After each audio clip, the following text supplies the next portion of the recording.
Welcome to Cardinals Cover 2 with Craig Grialou and Mike Jurecki. Cardinals Cover 2 is brought to you by Arizona Cardinals Podcasts. Visit azcardinals.com/podcasts. From the Dignity Health Arizona Cardinals Training Center, here's Craig Grialou and Mike Jurecki. So it's been a little while since we've all been together. Hope everyone had a great Memorial Day weekend. And as we come to you here on this May 29th, 99 days before the start of the 2019 NFL season. Obviously, yesterday, everyone made a big deal about 100 days. Well, we're going to make a big deal because it's 99 days and because we have a show here on this Wednesday. You're exactly right. And I want to say probably 99 days to the Thursday night game between the Packers and so 102 until the Cardinals Bears. opener. Yeah, who's counting, right? Exactly. We'll be counting when we get to training camp. And then all of a sudden the preseason we'll say, all these guys are looking forward to playing with a guy in another uniform. That always comes up. But, this is valuable time right now, what they're doing. And obviously, we were excited to be out there for the 20 minutes of open portion. They allowed us to be out there for the entire practice. Obviously, stuff like that we can't talk about on the air. But, as a head coach, I'm always curious, during the bye week, Arians say, don't be that guy who gets tased in South Beach. And, when you give guys 4 days off, and I'm sure for a lot of these rookies, they've been putting in the hours. There's, the first phase is 4 hours, veterans 6 hours, but you can keep the rookies here until 6 p.m. So you wonder how they're going to come back, and you could tell when you watch the film, are there mental errors? Because you're reprogramming the brain, but you've been off for 4 days, and obviously that means you go back to the hotel room or home and you start studying the playbook. But this is a valuable time, especially how many new faces are on this roster. Absolutely. It is week 2 of OTAs, and we will get into that as we take off here on this Wednesday. Let you know what's ahead on the show.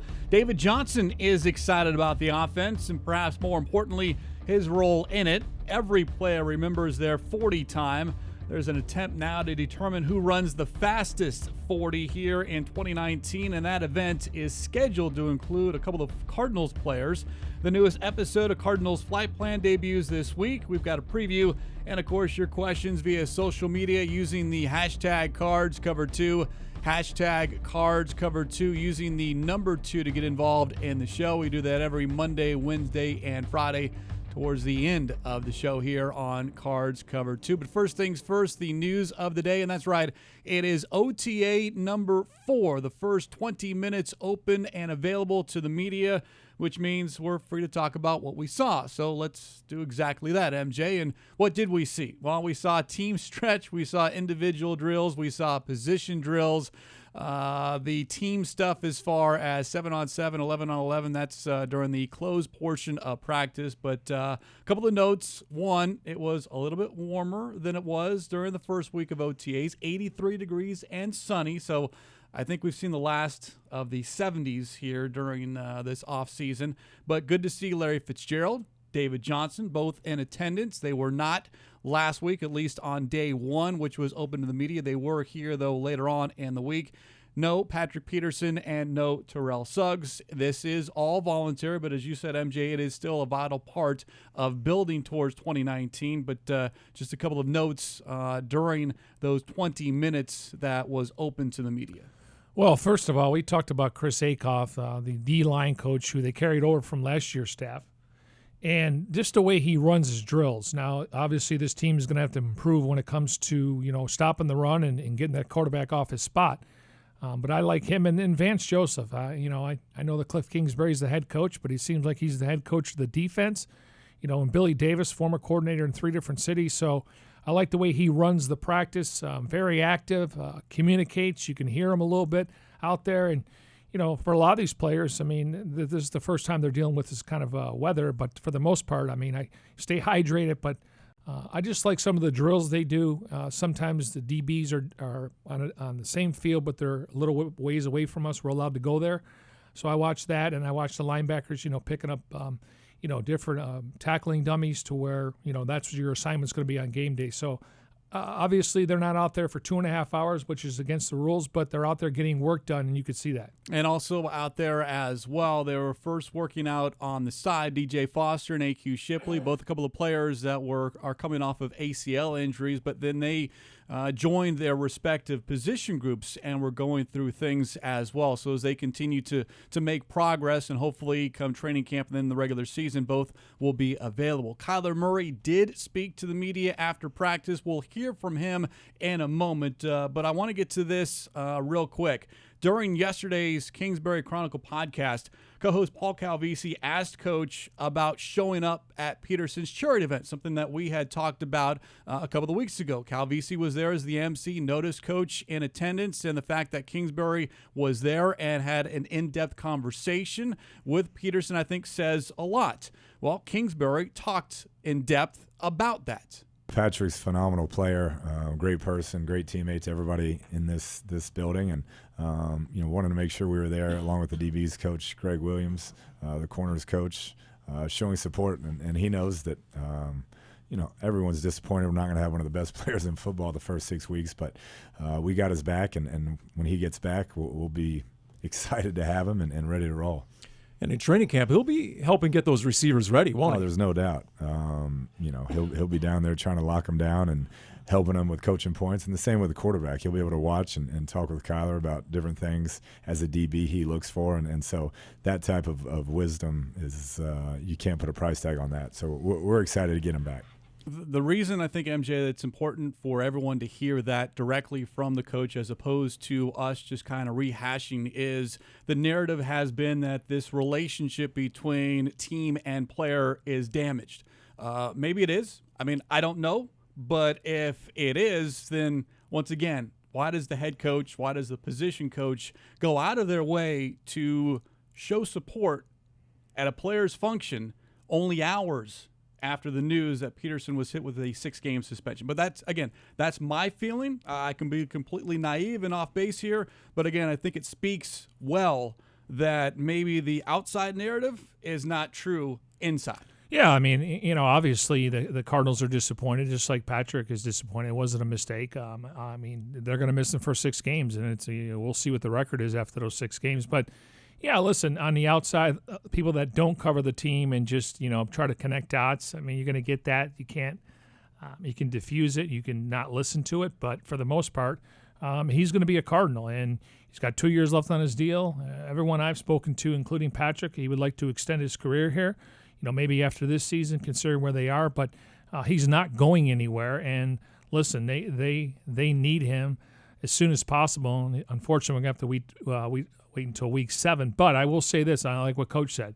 Not only can he help the wide receivers, he can also help the quarterbacks, in particular Murray, and then be a coach on the field for Byron Murphy. I mean, learning from, wide receivers, learning from Larry Fitzgerald, a guy like Byron Murphy can learn a lot from Patrick Peterson. And any teaching helps, especially when it's your peer, your teammate helping you along, because sometimes that gets through to a player quicker, easier than maybe from a position coach or a head coach. Yeah, and if he's covering one of the wide receivers, because he's going to have to get his reps. I don't know how much he'll play in the preseason because you got to find out who you're going to have as your top 3 or 4 guys. But, he can, if a receiver's not cutting his route right, where, he's going to tell you if you want to catch the ball and, maybe it's a slant route where you got to get enough depth to make that call, and the quarterback's obviously eyeing you. So there's going to be ways he's going to be able to help this football team. Unfortunately, it's not going to be on the field, but hopefully they can learn something from him. Yeah, just getting started here on this Wednesday edition of Cards Covered 2 as we broadcast from the Dignity Health Arizona Cardinals Training Center,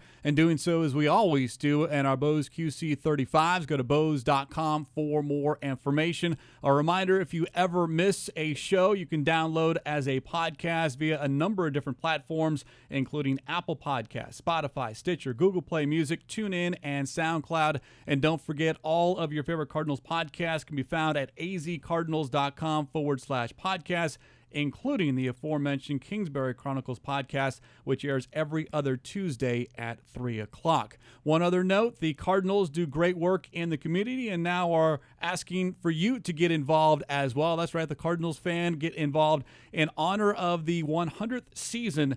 The NFL is inviting fans to join the Cardinals players, and the other teams in a volunteer initiative called Huddle for 100.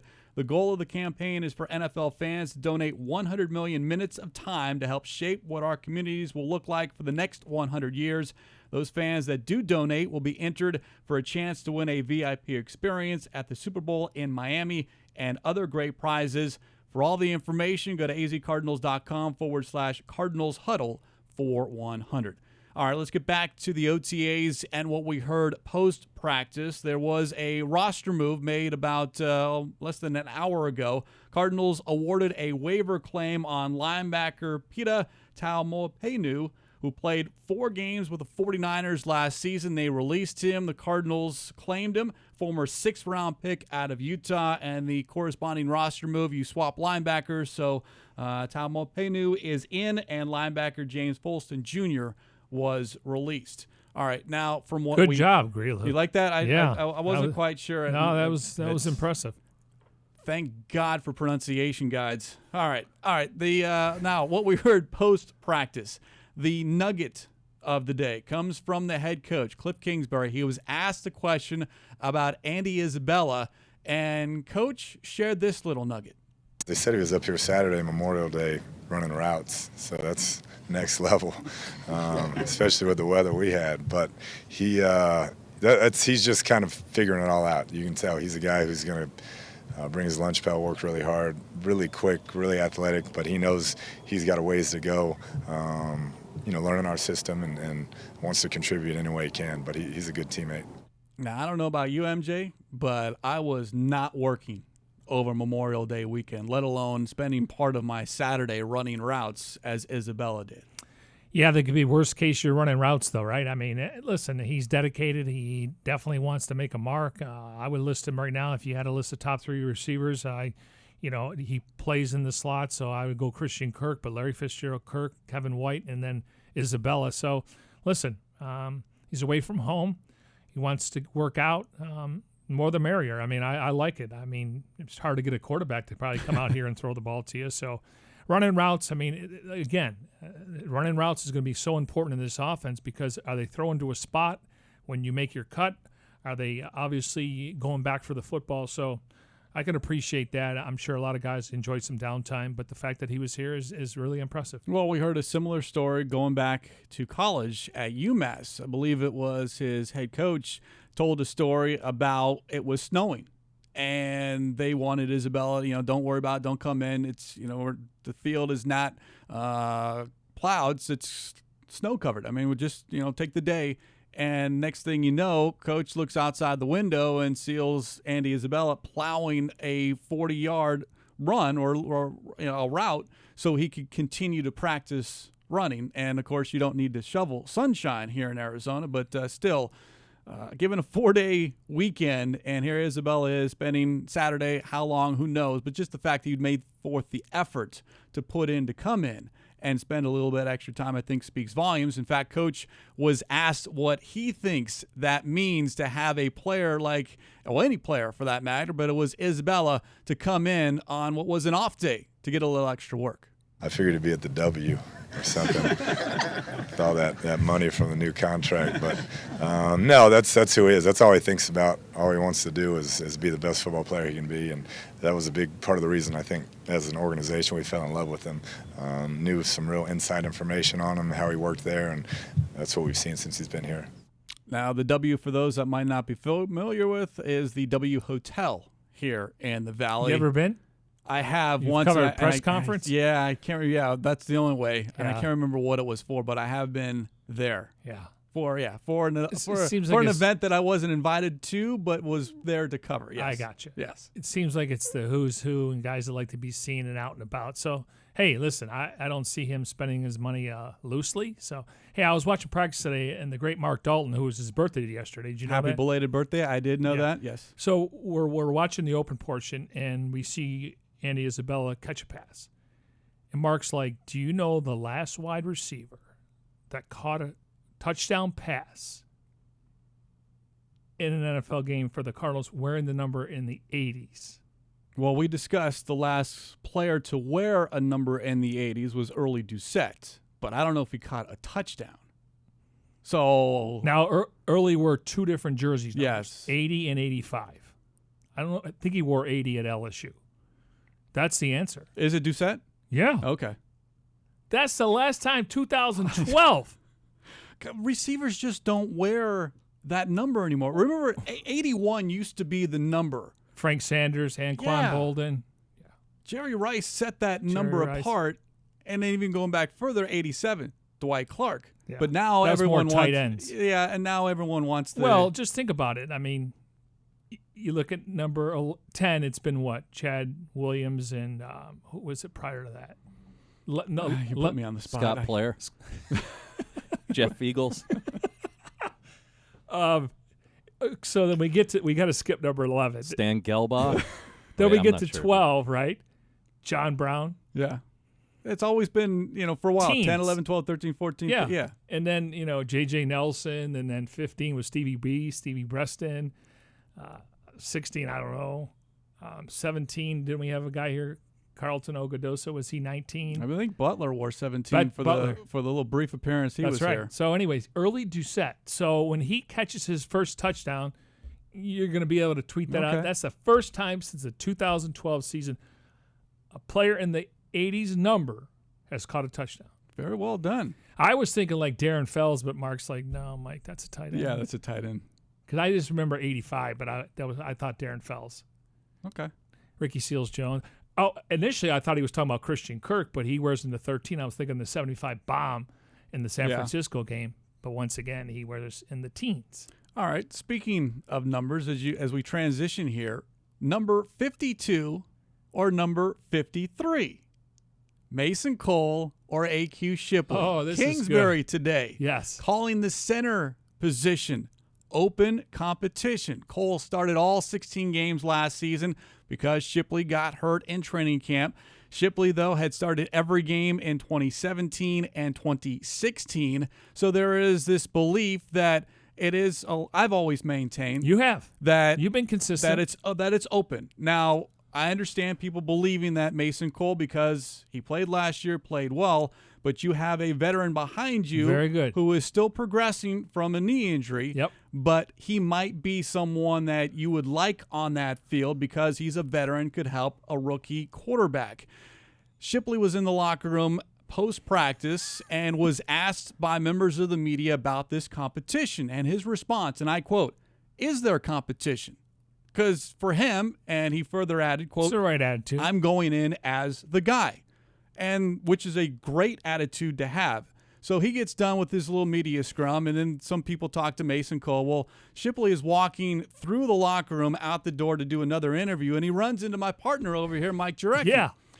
And why don't you take over the story? First of all, because he's a huge Penguins fan, so I know he watches hockey, not just when the Penguins are involved. And I asked him, it's only one game, and I'm rooting for the Blues. And I asked him, "You think the Stanley Cup's over?" And he said, "Yes, it's over. And you still have me listed second on the depth chart." And I said, "Yes, I still do." And there was further. There was come over here. There was a slap on the chest. Yeah. All in good fun, good nature, No, but it reverberated throughout the entire locker room. Yes, that's true. Hey, listen, that's the beauty of showing up, showing your face. And listen, you bring up some great points about a young quarterback. And if you listen to Kingsbury, it does resonate with me about having an experienced guy. And, last year when he went down in camp, it was devastating because there was a domino effect, going with a rookie. Now, Coach Kugler is going to play the best five guys. Now, he did say there's competition at every position, but we know Humphrey's healthy starter, Pugh healthy starter. I do think it's open competition. Sweezy's healthy starter, and then Gilbert healthy starter. So, but I do understand that concept. But I think considering AQ's coming off the ACL, you have to get him reps in practice, and we'll see if he's. I don't think he's fighting for a job.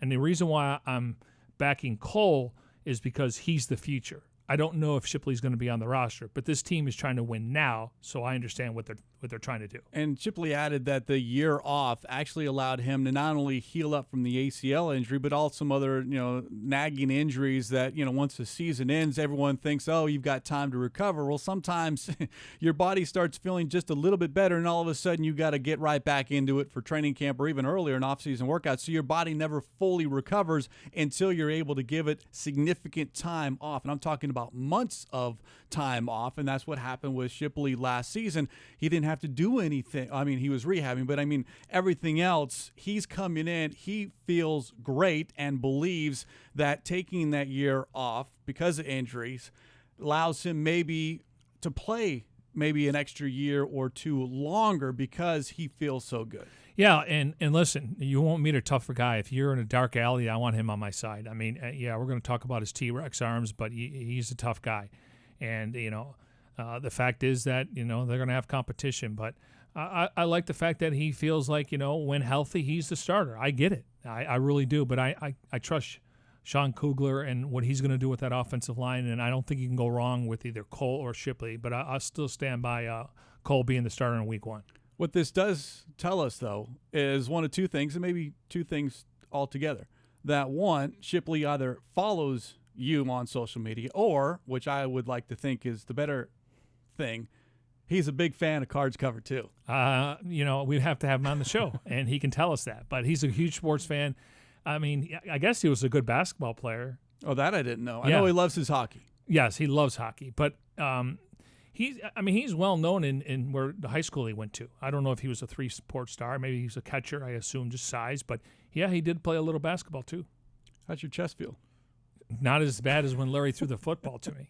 It was just one of those, like, hey, I'll keep it an eye. It was loud. Well, and the thing about Grialou, he's just, whoa, wow, look what he said to you. It's like, where's the backup, man?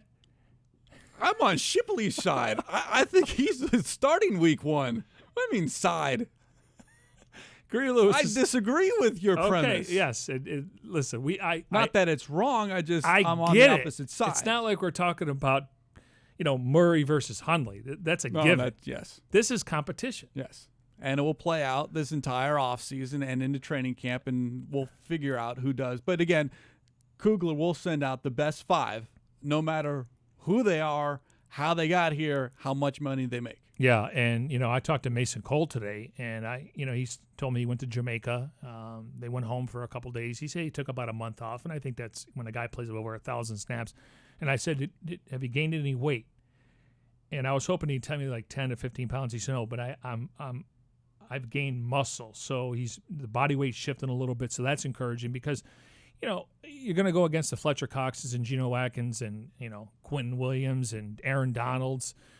So I thought he held up last year. I thought he was much better from week 2 until they played the Rams. Now the Rams maybe called off the dogs, but to me, I think he builds confidence. And the fact that Sean Kugler's son played with him at Michigan tells me he knows what he's all about when it comes to toughness. All right, let's continue. And we told you earlier at the top of the show that David Johnson was here. He was not here last week when the media was allowed to watch practice or OTAs. And then, of course, everyone wants to talk to David Johnson, and he did address the media afterwards as well. And when you're talking to David Johnson, people want to know, hey, what are your thoughts on Kyler Murray? What do you think about this offense Kingsbury wants to run? And maybe more importantly, how you fit in, David Johnson.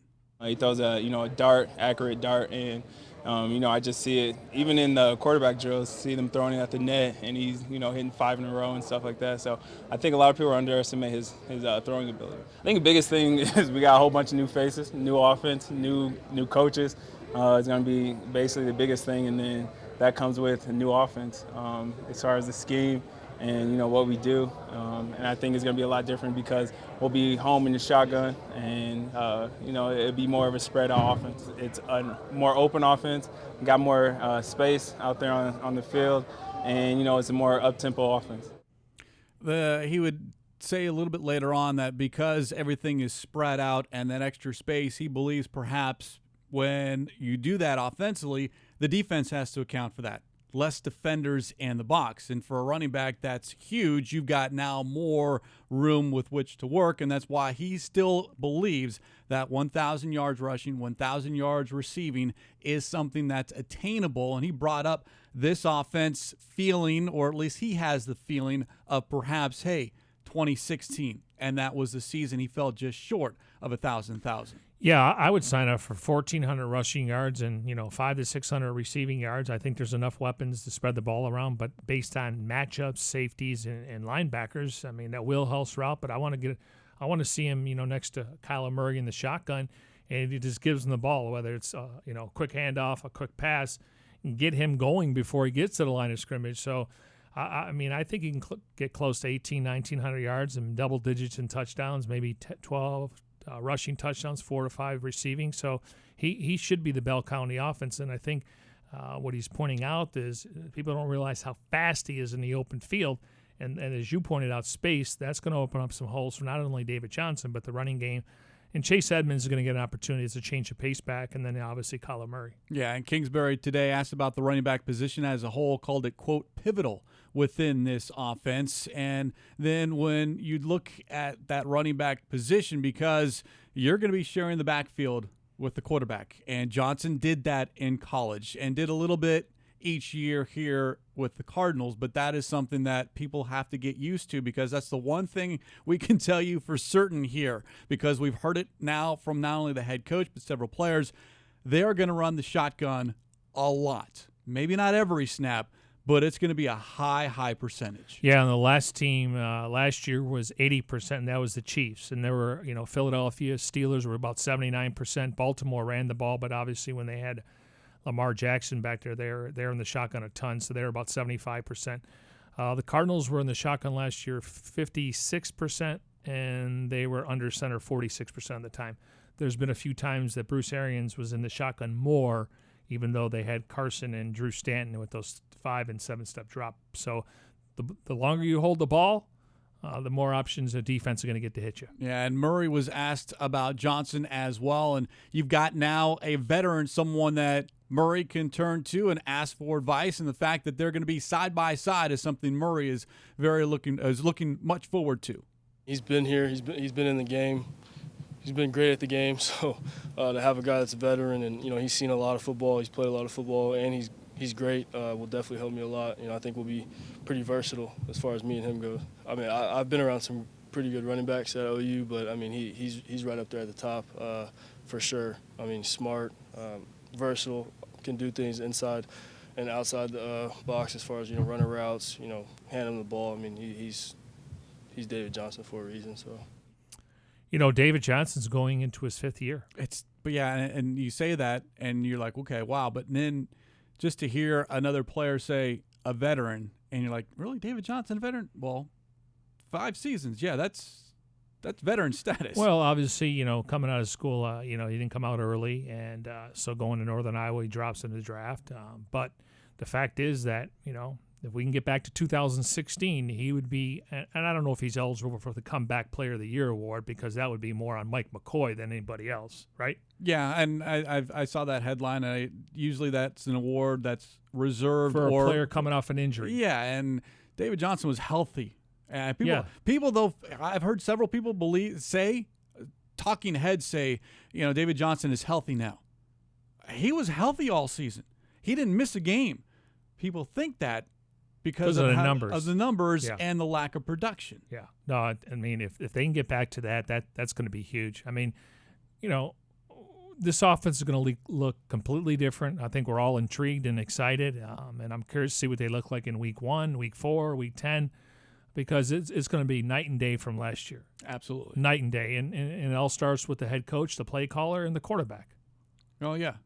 And you're looking at now almost 3 weeks that Murray has run this offense, but because it's somewhat similar to what he ran at Oklahoma and Texas A&M, and even maybe going back to his high school days, he is much more comfortable, maybe a little bit ahead of where maybe quarterbacks in a similar situation would be at this point here early in the offseason. That's something that Kingsbury brought up earlier on the Kingsbury Chronicle podcast. He's been trained that way his entire life. You know, his dad did a tremendous job, had a tremendous high school coach, and then obviously Lincoln and Jake Spavital in college. And so he gets it out quick, it's accurate, it's efficient, and you know, there's a reason he's the number one pick in the draft. There's no question.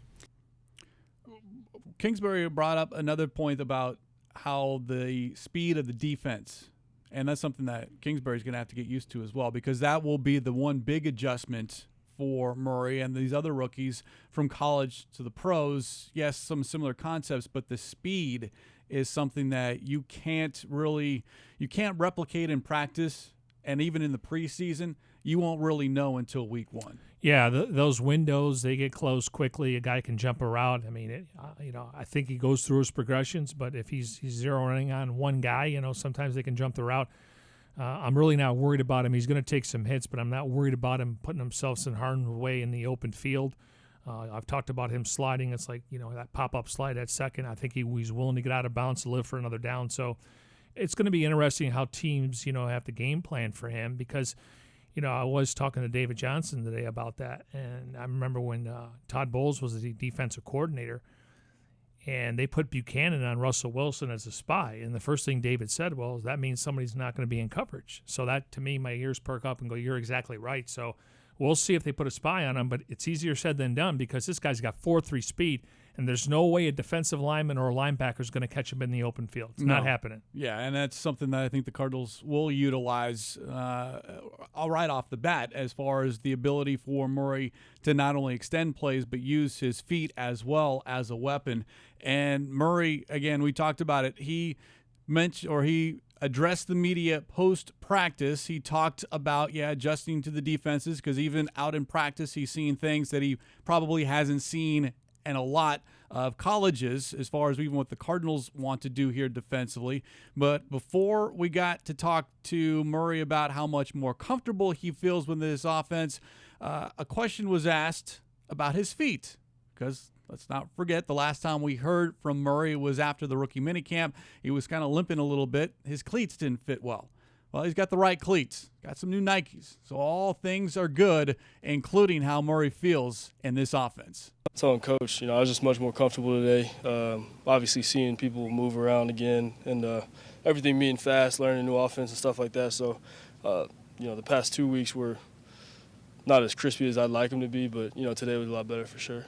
This is all a process. It's a, learning experience right now. And, a couple months from now, look back and be like, I'll know everything that I didn't know now. So just knowing it's a process, really, that's, it's always been good for me.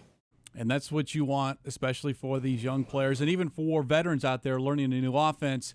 How do you feel today versus how you felt yesterday or the week before? You want that progress, even if it's minimal, but showing improvement every day. Well, you can see it. I mean, they all got 4 days off, so he probably went home and they started thinking, I can watch the iPad, I can watch myself on film. Okay, I could have done this a little bit different. It's like anything in life, you watch yourself or you hear yourself and you're like, okay, I can do this better. And then you get here and all of a sudden he said, just based on the last 2 weeks, I am much more comfortable, and I'm sure Coach can vouch for that, because now these players and numbers aren't so foreign to him. He's getting used to it. And, I don't know if we had the cuts, but they both spoke very highly of Tom Clements, the quarterback's coach and passing game coordinator, and we don't talk about him enough. But again, that's another voice in his ear besides the head coach. So you could see that now he feels like he's making progress. So there's light at the end of the tunnel, and he's making the right decision. So that means his confidence is going to go up. I believe Kingsbury used the word OG when talking about Tom Clements, just the experience, and a former quarterback. Yep. And I've got to mention where, because otherwise I'll hear from Bertrand Berry, but he was the Notre Dame quarterback and then a long-time coach in the NFL, several years with the Green Bay Packers. And it's just that experience that not only can Murray bounce stuff off of, but Kingsbury can as well. Yeah, there's no doubt. And I thought that was a good hire. They brought in a couple different guys. You didn't know if they were going to be, the senior assistant like Jim Caldwell or Ben McAdoo. This is the good hire. He's got a chance to work with Brett Favre, obviously, and Aaron Rodgers. So Very similar skill set when you look at both of those quarterbacks, gunslinger on one side and the guy that can throw in tight windows. So I think he was another good hire. We just don't talk about enough. Obviously, we look at the offensive line coach, Vance Joseph, the D-line coach, Chris Akoff, Billy Davis, Marcus Robertson, Jeff Rogers. So, like I said, I think they've done a really good job creating this staff, and you could see that the players, and to me, coaching is always about teaching, and you could see players are being taught, right and wrong. And right now, the only thing we've seen from Murray and can talk about is just how well the ball comes out of his hand, how tight the spiral is, his throwing arm.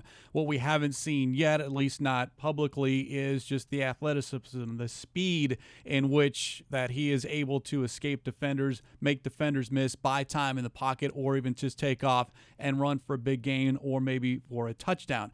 Kingsbury, however, has seen this speed in practice, and he was asked about that on the Kingsbury Chronicle podcast. A couple times. He can go. So he's hit the Jets a couple of times? A couple times. He's got around a corner and made a turn where it looked like they'd have the angle and got a few extra yards. And he's one of the quickest stop-start guys that we have on our team, and when he gets going, he can really move. Now, Murray didn't run at the Combine or at his pro day. He did tell Paul Calvisi he can run a 4.3, which is unheard of for a quarterback, and I'd love to see that. But when you talk about speed, and I'm sure you've seen this, MJ, there's this event called 40 Yards of Gold that is going to take place, or scheduled to take place, I should say, because nothing's official yet. June 29th at an undisclosed location. They haven't figured out where, but 40yardsofgold.com is the website, and they are trying to get the fastest players in the NFL and race in a tournament-style competition to determine who the fastest is. And this is all kind of stems from Ted Ginn Jr., former Cardinal wide receiver, who on social media challenged anyone to a race for $10,000. And people are taking him up on that. Now, I haven't gotten confirmation from the two Cardinal players that have been advertised, and I say that because I don't know for sure if this is one going to happen, but it's interesting talking point. But Budda Baker and Damiere Byrd, cornerback, or I should say safety, and wide receiver. Those two are advertised on this website and are amongst some others, Tariq Cohen, Mark Ingram, Alvin Kamara, Dominic Rodgers-Cromartie, another former Cardinals player, on this list of participants. Baker, at his combine in 2017, ran a 4.45 40. Byrd did not participate in the combine, but at his pro day at South Carolina in 2015, ran a 4.28. Wow. So we'll keep an eye on this, but I just thought it was interesting, one, because of Cardinals' participation. It does come after the mandatory minicamp, so it's after your off-season activities and your quote-unquote free time. I'm fascinated by this because I think it would be great television to kind of do like a 16-man tournament and figure out who the fastest is. But the amount of training and prep that you just see Olympic athletes do to run 100 meters, and now you're asking NFL players in their off-season, their spare time before training camp, to kind of train for this. It's probably and then, knock on wood, don't blow a hamstring. Yeah, it's probably going to be in Orlando or South Beach. I don't have to worry about that. I'm not fascinated about this at all. Oh, I have to be must-watch TV. Yeah, no? I remember what happened in Tucson. It was Eric Burns and Chris Young, and they were talking smack to each other in the clubhouse. That's what they call baseball, right? Clubhouse. Yes. And they decided to go out there barefoot, and he tears his hammy. So I don't want to see any Cardinals out there doing this. Sorry. Yeah. No. And really, when Ginn put this pledge out there or this challenge, did you ever see that kid in high school run? Oh yeah, there was. I can't remember his name. They ought to get the guy Flash from the Braves. The Atlanta Braves. Yeah, have him making this competition. I would love to see a high school player just smoke these guys. It's an interesting concept. Baker and Byrd were not in the locker room during media availability, so I didn't get a chance to ask them about this, but they are advertised. So Ted Ginn, man, maybe he's fast. He is still fast. Do you remember that return he had in the Giants game week 2? Yeah, unfortunately, that was kind of his only highlight with the Cardinals because he couldn't catch the ball. He would drop some gimmies. Like right in his bread basket. Had the speed, just you got to be able to catch the ball too. I know. Well, that's part of it. That's probably, maybe he was playing defense early in his career. They said, get over there on the other side.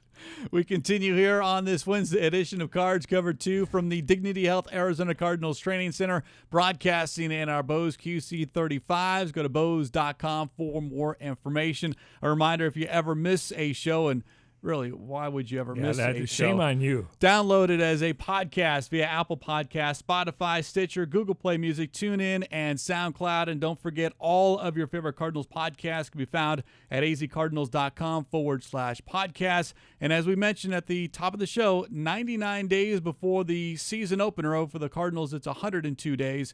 Get your tickets right now. Go to azcardinals.com/tickets. All right, before we hear from the Bird Gang, the next episode, episode 7 of Cardinals Flight Plan, debuts tomorrow. It's titled Follow the Leaders. Here's a sneak peek. I apologize. It's been too long since we've met. I couldn't be more excited to have Coach Kingsbury come up. We got a lot to catch up on. The last 4 months have been fast and furious. Put together a staff, you install the O&D, you put together playbooks. Right there we go. Very fortunate to have Vance here. One of the finest defensive minds in football. Players love him, respect and play hard for him. We're switching back to a 3-4 defense, and that's exciting. It's new players, it's a new scheme, new attitude, so we're going to get back to playing top 10 defense here in Arizona. A lot of changes have happened here. It's all very deliberate. We're about returning this team to Cardinal football. The draft overall, to me, was a tremendous haul. Obviously, we had to take advantage of the first overall pick. To me, it had to be a game changer. He's going to put us in a position for a lot of years to come.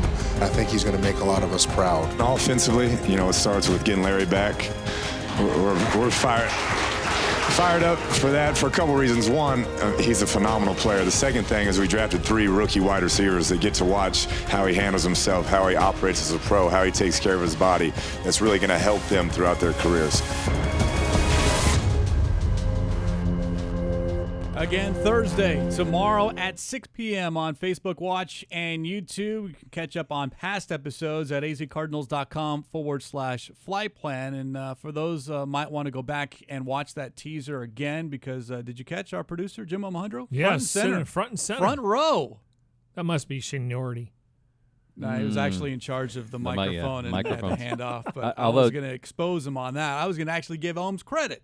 I tell you what, though, the back of my head gets more airtime especially on this show than the rest of me, which some might say is a good thing. No. Not my wife. No, those big blue eyes, no. We were in that meeting. Yes. Oh, by the way, there's almost right there. That's profile. An unfortunate screenshot right there. Remember, move it on. Remember when we did the show an hour earlier and we had to right. leave? That was the day, and they were filming that meeting. Yeah, the last meeting we're in, we got announced. They didn't mention our name this time. That's because we weren't new hires anymore. We're almost over our rookie status. I'm very excited good. about that. Because I've been getting a lot of hazing from Adrian Wilson. Oh, that won't stop. I leave my desk for 10 minutes and he turns everything over. He told me he said your desk is so neat that he's going to turn a lot of things over. Just wait. I think he's scared. He's not scared. All right, I think you're scared. That's true. All right, let's hear from the Bird Gang. Your questions via social media using the hashtag CardsCover2. Hashtag CardsCover2 using the number 2 to get involved in the show. Let's begin with Instagram. User at Rob of AZ Bird Gang wants to know, what is the most valuable thing first-year NFL players learn? Well, first of all, you got to. I always say you just shut up and listen. But basically, you just want to know what it's like to be a pro. You have to follow these guys around, but be on time, pay attention in the meetings, take notes, ask questions. Okay, there's never a wrong question if you're looking for the answer. If you don't know something. But being on time is punctual. I mean, that says who you are. It means something to you. So the other stuff will fall into place just watching veterans, but commitment, pay attention in meetings, and be on time. The one thing I always hear guys talk about rookie year to second year that they learn is how to take care of their bodies. Yes, like that's true. The college season isn't nearly as long and brutal as an NFL season. They say they wish they would have known that earlier. I would say that's number one. Yeah, rehab, nutrition. No, I would say that's rest. number one. mean, you could say all these other stuff, but taking care of your body, knowing when you have some downtime. All right, one more Instagram question. User @EdwardBedsole wants to know, which wide receiver skills will Larry Fitzgerald be able to help the rookie wide receivers with the most? Well, I think Isabella, just because Larry, when Bruce Arians... As far as skills, wide receiver skills. Skills. No, I'm just saying, I think he can teach Isabella to get off a press coverage. I think Hakeem Butler will be a guy that he can mentor, and along with Kevin White, who obviously has known since he was coming out of college. But I think Isabella and Kirk can really help a slot guy, because getting off press coverage, we talk about it all the time, it's all about separation. If you don't get separation, I don't care how fast you are or how tall you are, you have to get separation in order to catch balls in this league. Yeah, running routes and making sure that you get open. I mean, you don't have to be the fastest guy. You just have to get that separation. Well, and a lot of guys come back to the huddle because they're not getting their targets or touches, and they say, I'm open. Well, the quarterback always tells you, don't tell me you're open, show me you're open, and I'll throw the football to you. We continue to hear from the Bird Gang. Let's move to Twitter, user @Cardinals_31. Which rookie do you think will put up the best stats on offense, defense, and special teams? Well, I got to think Kyler Murray's going to put up the best rookie numbers on offense. I would think guys like Isabella and Hakeem Butler and Keyshawn Johnson, they'll be 400 or 500 yards. Defense, wow. I mean, I don't think Byron Murphy's going to start, but he could play a role as a depth guy and play on teams. Zach Allen's going to be a rotation guy. Curious about Deontay Thompson. I would say Zach Allen, because they're counting on him, and he can also be a special teams guy. I don't know if he's going to fill up the stat sheet every week, but I would lean that way. What about you? Special teams, it could be Isabella, maybe on the return game, and maybe even one of those guys, whether a Keyshawn Johnson or a Hakeem Butler, depending on maybe on special teams, as far as just the number of tackles they're able to get. Yeah, on special teams, I would go with Rudy Ford or Brandon Williams. As far as rookies, though. Oh, I got you. Yeah. Rookies, I mean, we'd have to see if these undrafted free agents. I think Murphy could play a role, because, again, that's true. Being a second-round pick, you are going to be active on game day, and then you kind of fill in with some other bodies. But I think Murphy can be a guy that can, obviously I don't see him starting over Williams or Rudy Ford, but he could be one of those guys that's in the inside. All right, another Twitter question. User @MBS365 wants to know, and a 3 wide receiver and tight end formation, do you think Kingsbury will use a more blocking type tight end to help protect Kyler Murray, or a more receiving tight end for another option downfield? Well, the good news is they got a combination of a little bit of both. I would say the pass catching tight end is probably Ricky Seals-Jones, even they'll want him to get stronger in the upper body and become a better blocker. Charles Clay, he's 6'2". He can block, and he can also catch that quick pop pass. And then Max Williams, he's a guy that can block and catch that pop pass, a really easy throw for the quarterback over the middle. So from that standpoint, I think they're all a little bit different. But if I had to say at the end of the season, you would hope Ricky Seals-Jones will put up some numbers, especially being a big target in the red zone and on third down. And I think a lot of which tight end might depend on down distance and where you are on the field. Yeah, because but you don't want to tip your hand. But if you're blocking, I would say Max Williams or Charles Clay. If you're trying to spread out the defense, then I would say Ricky Seals-Jones.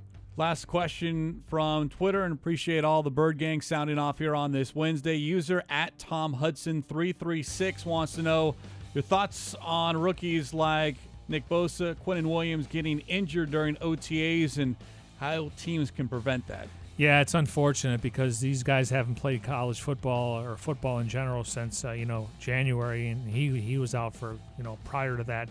It's really soft tissue issue. It's about dehydration. It's about taking care of your body, like Jimmy mentioned. It's about eating the right food, getting the right rest. So I understand it. It happens with big guys like this. And the good news is I don't think this is going to linger. Something we'll watch during the season. But taking care of your body, you just can't go from 0 to 60. And once you haven't played football in 4 months, that's the difficulty part of it. Your body's telling you something that you probably shouldn't be doing right away. Appreciate all of the Bird Gang sounding off here on this Wednesday. Your questions via social media using the hashtag CardsCover2, hashtag CardsCover2 using the number 2 to get involved in the show. We do it every Monday, Wednesday, and Friday. Quick update, though, on both those players that we just talked about. Nick Bosa expected to be out until training camp, though 49ers aren't taking any chances. And I did read earlier today, Quinnen Williams is expected to return sooner rather than later, so that's good for him and the Jets. Yeah, and they may not. Well, we know Bosa's out till training camp, and we know that you can't put the pads on for the first 3 days, so I'll just have to follow that. But as for Williams, maybe he can do individual stuff, just no team stuff, because he was on the field, but obviously wasn't cleared to go by the team doctor. The mental reps. The mental reps, and exactly. It's not physical, not the best, but it's at least something. Just having him out there, yes, versus him riding a stationary bike or something. But I'm sure rehab is a cold tub and a whirlpool and everything else, but just having him out there because, listen, if you fall behind with Greg Williams, he's not going to tolerate it. He wants you to know your assignments. Speaking of rehab, MJ's got an appointment. He needs to get that chest looked at, so he's got some rehab coming up here. So we'll let him go, and we'll let you go on that note here. Appreciate everyone behind the scenes helping out here on this Wednesday. Special thanks, Tim Delaney, Jim Omohundro, Devin Henry, Jackson Sipes, Mike Jurecki. I'm Craig Grialou. We'll talk to you on Friday here on Cards Cover 2.